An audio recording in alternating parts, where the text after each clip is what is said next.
Another manifesto for the pile. While the main political parties in Britain hedge their bets, talk of referendums and promise to wait and see on Europe and a single currency, the UK Independence Party refuses to hold back. Its manifesto, launched today, calls for Britain to withdraw from the European Union in favour of membership of a free trade agreement. It wants a strong defence policy and the restoration of Britain's 200-mile fishing limit. And it says no to separate assemblies for Scotland and Wales. The party leader is Dr. Alan Sked.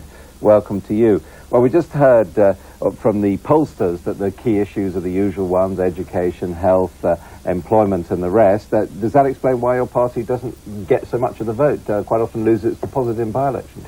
No, the reason why that happens is because you let them off the hook and you don't give me enough coverage, as you well know. Oh, it's glad to have you. I know, it's very nice to be here again, Adam, and thank you very much.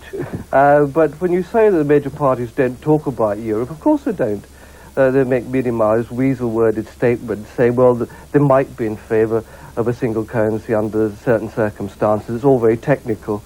In fact, within weeks of this election, as you know, we've got to make very, very serious agreements about a single currency, which could end up with the pound disappearing and Parliament becoming emasculated. Well, but and people like you let them away with it. But you wouldn't because be you don't force them to say in principle whether they believe that this country should have its own currency and run its own affairs or not. Well, I have to say, we do have whole programmes with the Foreign Affairs. Well, you haven't got it out of them yet. Well, if this were America and we had a presidential election with two candidates debating the major issues of the day, after which they knew the dollar was likely to be abolished, and they weren't going to say whether they were in favour in principle of keeping the dollar or not, they would be an outrage. Whether it's America or Britain, so don't blame me, I blame you. You don't force them to make the statement. On the contrary, if there's a kind of conspiracy of silence between the two main parties, it's quite difficult to get them to talk about things. Well, I know, but you're a professional journalist. You're an investigative journalist. Force them. Don't let me do the job. We do talk to them about it, but I mean, the problem with your ideas... me do it for you. The problem with your ideas is that the main parties, if I can call them that and annoy you further... Temporarily, yes. Yeah, would say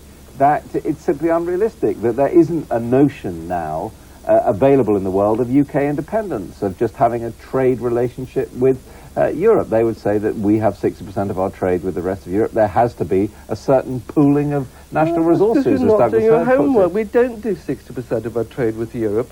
70% of our foreign investments go outside Europe. 65% of our invisibles go outside Europe. 55% of our visibles go outside Europe. And we do not mainly trade with Europe. We trade with the big wide world. Now, you can't be... In order to trade with someone, you don't have to be part of them. Right. You don't have to have a single currency with them. The city trades in dollars with the largest foreign investor in America. We don't have to become the 51st if the Europeans close their markets to us... Why would they close their markets? They buy far more from us than we buy from them. Are they going to stop selling us things because we're no longer in the European Union? Look at Norway, she's outside. Look at Switzerland, she's outside. They're small countries. They're not on the scale of the UK. If your case is true, and being outside makes you vulnerable, small countries, logically, should be more vulnerable. They're not. They boom. We would boom. We'd have less regulation, cheaper food. We would have the English language. We would have lower taxes. We wouldn't have all this red tape.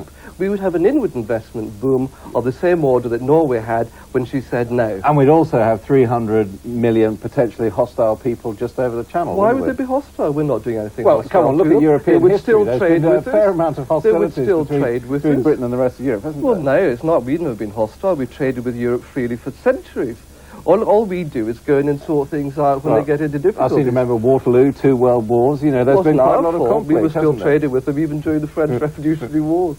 No, but, I mean, come on, be serious. I am very serious. It's a modern world. We want a government responsible to us, making our own laws through a democratic parliament, and you're telling me that instead, or not you, sorry, the major parties are telling me instead that what we should get is that we should pay £10,000 million a year to have unaccountable, unelected bureaucrats in Belgium running this country. Well, Labour, why do you want that? This country, Labour and the Conservatives are both saying that they want an independent nation state. They're not saying that. They say they want to... No, it's in the manifestos. I don't believe a word of it. They've already taken us into all sorts of agreements which undermine this country's independence.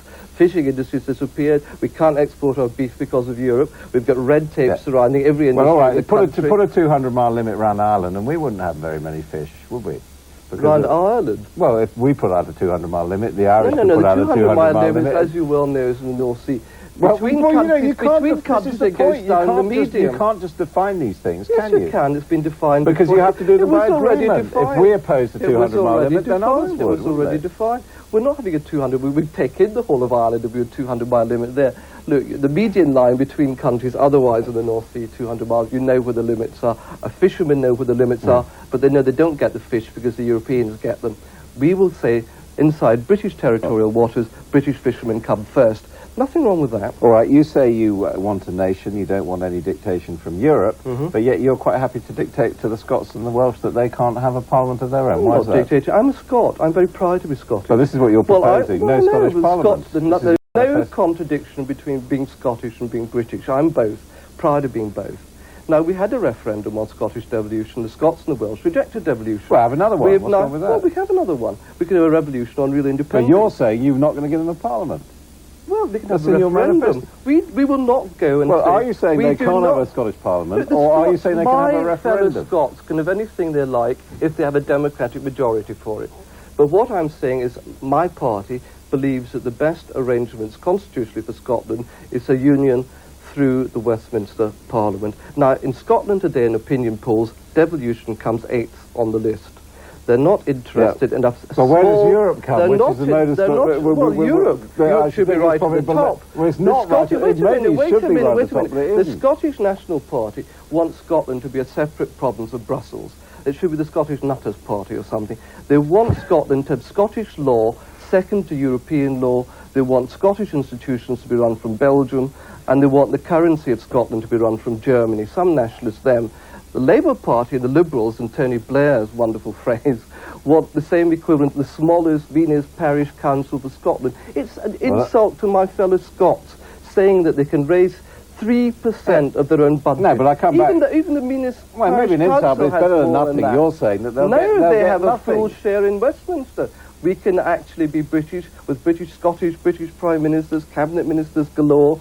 If I'm elected Prime Minister, I shall be a Scottish Prime Minister of the United Kingdom, including Northern Ireland, England, Wales and Scotland. Now, you've complained about being excluded from the main debate. You blame people like me. But on the other hand, when people of your sort of persuasion, with your doubts about Europe, form into your own little parties and you don't get together, you can only blame yourselves, really, can't you? I mean, why haven't you gone in with Sir James Goldsmith, for example? Oh, well, I wrote to him and I got a letter 1 year and 2 months afterwards saying, thank you for your letter.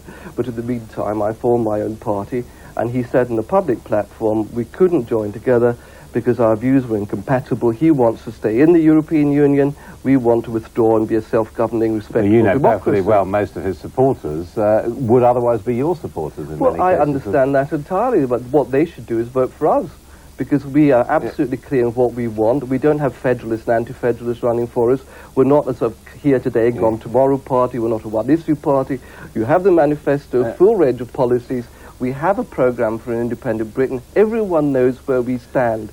That's not true of the major parties on Europe. It's not true of Sir James Goldsmith. We are the only credible, honest party with a programme for an independent But you Britain. agree that it has been damaging to the Eurosceptic cause that you've had 2 high-profile parties, your party and Sir James Goldsmith? No, it's actually the curious way it's helped us, because he's kept the issue alive. There's been a certain amount of attention on him. People look at the propaganda, say, well, the arguments are right, the conclusion he asked for is wrong. People should read his propaganda, view his videos, then draw the only logical conclusion, which is to vote for the UK Independence Party. Suppose someone is watching this programme and they think, well, I like what Alan Skedd's saying, but, you know, I'm a realist. I know that in my constituency it's going to be one of the other 3 parties which is going to return an MP to Parliament. Which of those parties would you advise them to choose? Well, none of them. My advice would be, look, if you betray your country in the secret of the ballot box, secrecy of the ballot box, you have no moral right. Wait a minute. You have no moral right afterwards to complain when the Labour, Tory, or Lib Dems betray this country at an international conference. So you're saying anyone who votes Labour, Conservative, or Liberal Democrat is betraying their country? Yes. If the end result is the abolition of our currency, our Parliament, and our way of life, yes. Is that what's going to happen? Look, if you lose the pound and control of your own economic affairs, Parliament is emasculated, and if you emasculate Parliament, we don't run an independent country any longer. That's logical, it's honest, it's straightforward. Alan Skedd, thank you very much indeed for joining us. I'm sure we'll be seeing you again on election issues throughout the course of the campaign. Well, that's it for the moment, but every weekday evening we'll be back with an election issue update between 11 o'clock and midnight starting tonight, with all the day's main news and particularly developments through the evening. And tomorrow, in the first of our interviews with the main party leaders, I'll be talking to John Major, the leader, of course, of the Conservative Party. To put your questions to John Major, give us a call on our usual number. The lines are open now until 8 o'clock. Give us your name, date and telephone number, and the point you want to make. And the number to ring is 0171 757 7070. That's our usual number, 0171 757 7070. To put your question live to the Prime Minister tomorrow. The lines are open for the next hour, and tomorrow they'll be open from 10 o'clock in the morning. Coming up next, after the break, Sky News at 7, and I'll be back with election issue update at 11 p.m. tonight.